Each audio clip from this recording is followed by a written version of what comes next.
নমস্কার বন্ধুরা, রিনাস হোমলি কিচেনে সকলকে স্বাগত। নতুন বছরের অনেক ভালোবাসা আর শুভেচ্ছা জানিয়ে আজকের ভিডিওটা শুরু করছি। আজ শেয়ার করব বেগুন দিয়ে পাবদা মাছের ঝোলের রেসিপি। শীতকালে দুপুরবেলা গরম ভাতের সাথে এই পাবদা মাছের ঝোলটা খেতে খুব ভালো লাগে। আশা করছি আমার আজকের রেসিপি আপনাদের ভালো লাগবে। চলুন দেখে নেওয়া যাক আমার আজকের রেসিপি। এখানে আমি 4টে পাবদা মাছ নিয়েছি আর 4 টুকরো বেগুন নিয়েছি। মাছ আর বেগুন খুব ভালো করে ধুয়ে জল ঝরিয়ে নিয়েছি। এখন মাছ আর বেগুনে নুন হলুদ মাখিয়ে নেব। মাছের মধ্যেও নুন দিয়ে দিলাম হাফ চামচ, আর বেগুনের মধ্যেও দিয়ে দিলাম হাফ চামচ করে হলুদ। এবার খুব ভালো করে নুন আর হলুদটা বেগুন আর মাছের গায়ে মাখিয়ে নেব।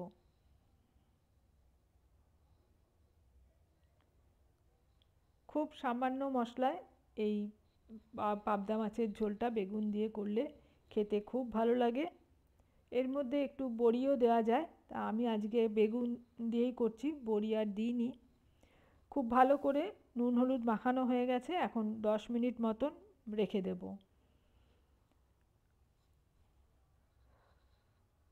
এবার মাছের গায়ে একটু সর্ষের তেল দিয়ে দিলাম হাফ চামচ মতন, আর খুব ভালো করে তেলটাকেও মাখিয়ে নিলাম। যে কোনো আঁশ ছাড়া মাছ ভাজতে গেলে পরে খুব তেল চিটকায়, মানে মাছগুলো ফাটে। তার জন্য একটু তেল মাখিয়ে নিলে ফাটলেও খুব কম ফাটবে মাছগুলো। এখানে একটা মশলা করার জন্য নিয়ে নিয়েছি টমেটো, আদা আর কাঁচা লঙ্কা। এখন একটা গ্রাইন্ডার জারের মধ্যে মশলাটা তৈরি করে নেব। আদা, টমেটো আর কাঁচা লঙ্কাটা দিয়ে দিলাম, অল্প একটু জল দিলাম, দিয়ে মশলাটার একটা পেস্ট বানিয়ে নিচ্ছি। পেস্টটা বানানো হয়ে গেছে, এই যে এখন পেস্টটা রেখে দিলাম। আর এদিকে কড়াই গরম করে দিয়ে দিচ্ছি বেশ কিছুটা সর্ষের তেল। তেল ভালো করে গরম করে নিয়ে প্রথমে আমি বেগুনটা ভেজে নেব।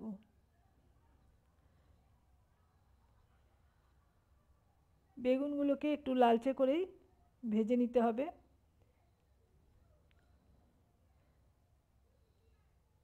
বেগুন ভাজা হয়ে গেছে, বেগুনগুলোকে আমি তুলে এখন একটা পাত্রে রেখে দিচ্ছি।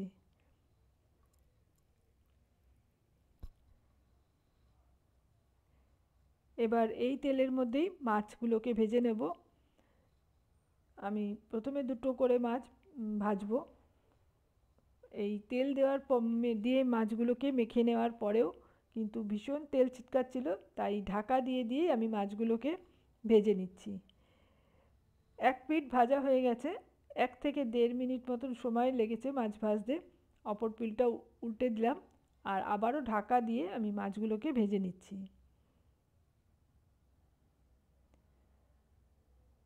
খুব কড়া করে ভাজবো না, হালকা করেই ভেজে নিয়েছি।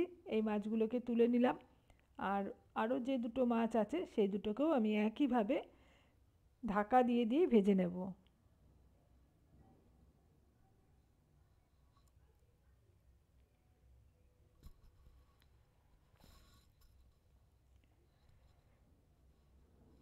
এই মাছগুলোও ভাজা হয়ে গেছে, এগুলোকেও তুলে নিলাম।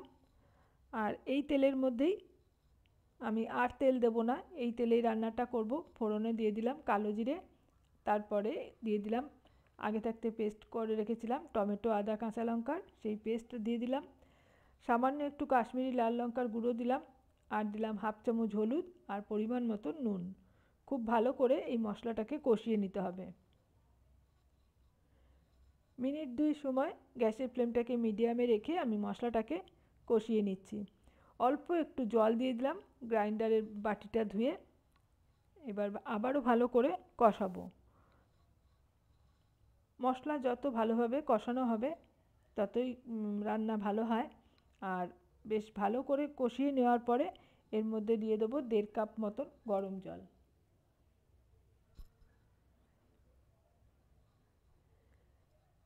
জল দিয়ে আমি এবার নাড়াচাড়া করে নিচ্ছি ভালো করে। এবার ঢাকা দিয়ে ঝোলটাকে ফুটতে দেব। মিনিট 2-3 সময় ফুটিয়ে নিয়েছি খুব ভালো করে ঝোলটা।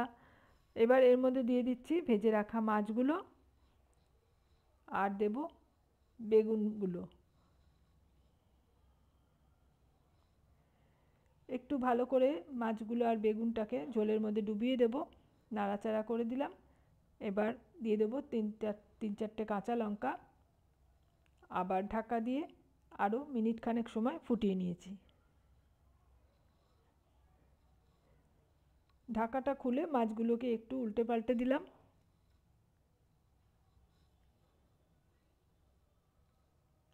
এর মধ্যে এই রান্নাটা আমার হয়েই গেছে। এখন নামানোর আগে আমি একটু ধনেপাতা কুচি দিয়ে দিচ্ছি।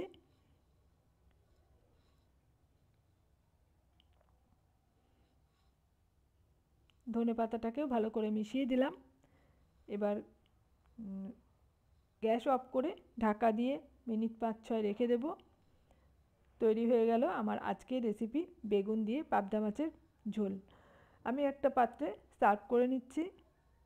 এইভাবে একবার বানিয়ে দেখবেন, কোনো রকম মশলা ছাড়াই এই রান্নাটা করলে পরে খেতে খুব ভালো লাগে গরম ভাতের সাথে।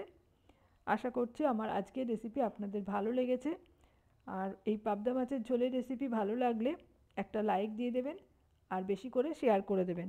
আমার চ্যানেল এখনও সাবস্ক্রাইব করা না থাকলে চ্যানেলটা সাবস্ক্রাইব করে পাশে থাকা অল বাটনটা প্রেস করে রাখবেন। পরবর্তী ভিডিওর নোটিফিকেশন আপনার কাছে চলে যাবে। আজ এই পর্যন্ত। আবারও চলে আসব অন্য কোনো রেসিপি নিয়ে। এতক্ষণ আমার সাথে থেকে ভিডিওটা দেখার জন্য অসংখ্য ধন্যবাদ।